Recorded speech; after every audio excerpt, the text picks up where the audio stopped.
And if we were actually obedient, there would be no killing fields at all. None. If you want to argue with me about the joy of Christmas, the fun of Halloween and Harry Potter and all the other things that the eternal God abhors, go right ahead. But you better have some escape plan. And killing yourself is not an escape, because your spirit lives on. You need to remember that. And you will be held accountable. I've said this recently, Hebrews 9:27. And as it is appointed unto men once to die, but after this the judgment. I wish all these people involved in these wars, setting up wars, poisoning people, killing them in this way, that way, abortion, all sorts of things. I wished that they all understood that there is a judgment and they will have to account for every murder, every deed, even every idle word. There's no escaping. You can believe it or not. It doesn't really matter. When you break the law of the land, your defense cannot be you didn't know the law.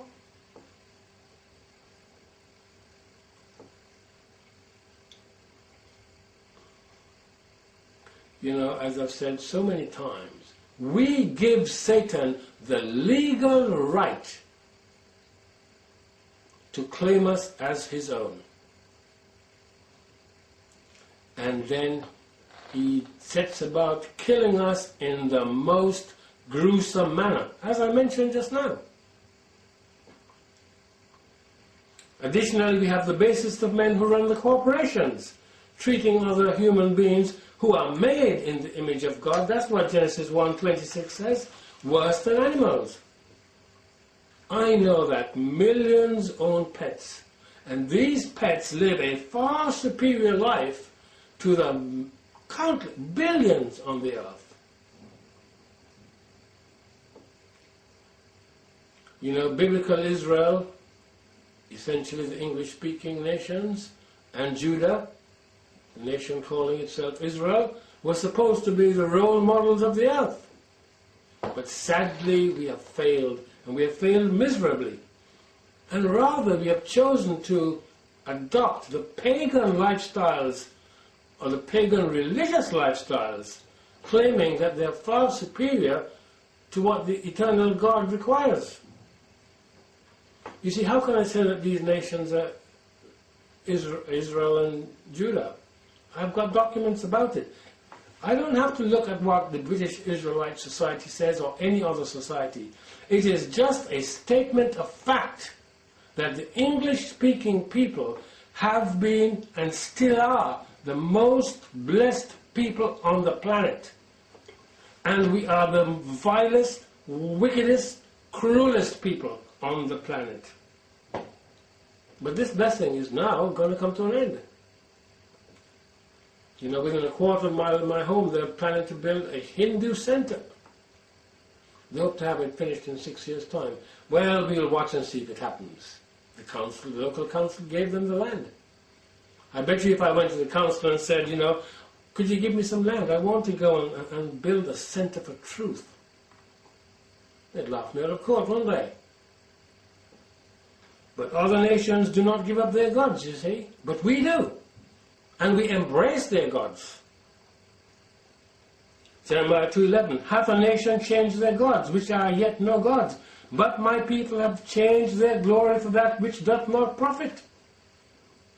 We have no concept, no idea that these false gods, embracing these false gods and having a group hug with these pagan religions will only speed up the decline of our nation.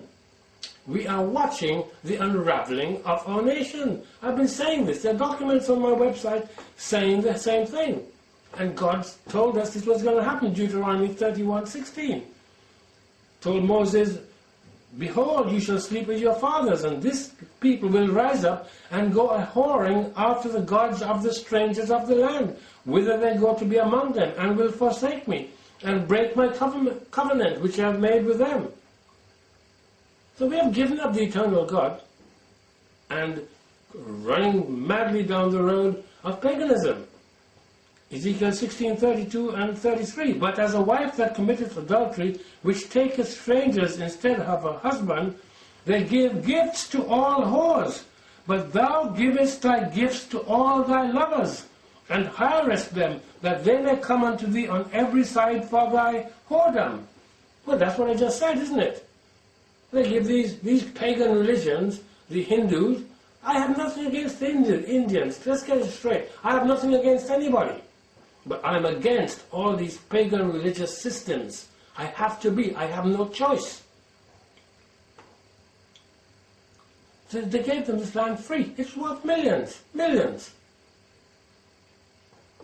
That's what it says here. We are not even like somebody who uses a prostitute. Because you pay the prostitute when you use a prostitute. But what we have been told here is that we are prostituting ourselves.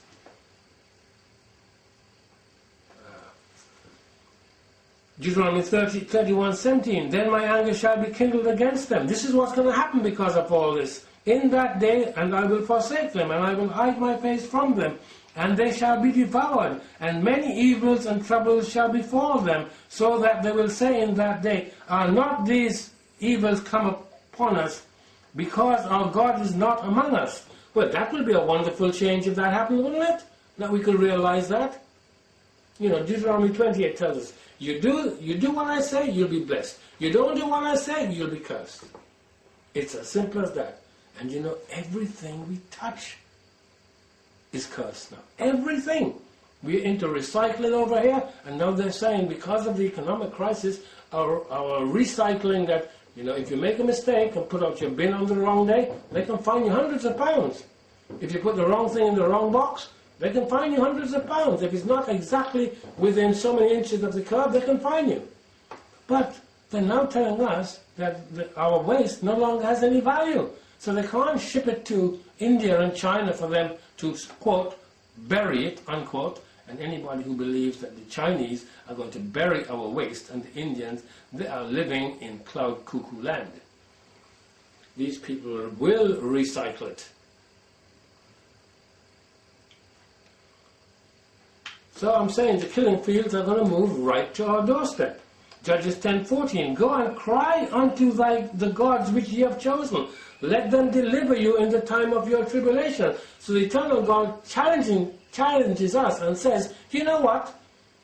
You have embraced these gods. When the mess hits the fan, you better go and let them deliver you.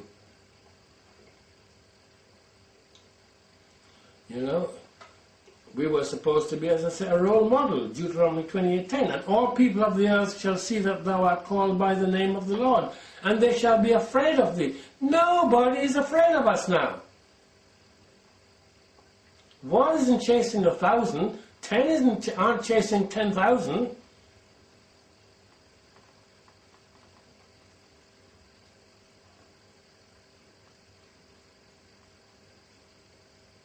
And because of our rebellion, again, the Northern Army video says it. Leviticus 26:18. And if ye will not yet for all of this hearken unto me, then I will punish you 7 times more for your sins. Verse 19. And I will break the pride of your power, and I will make your heaven as iron and your earth as brass. The pride of our power has been broken.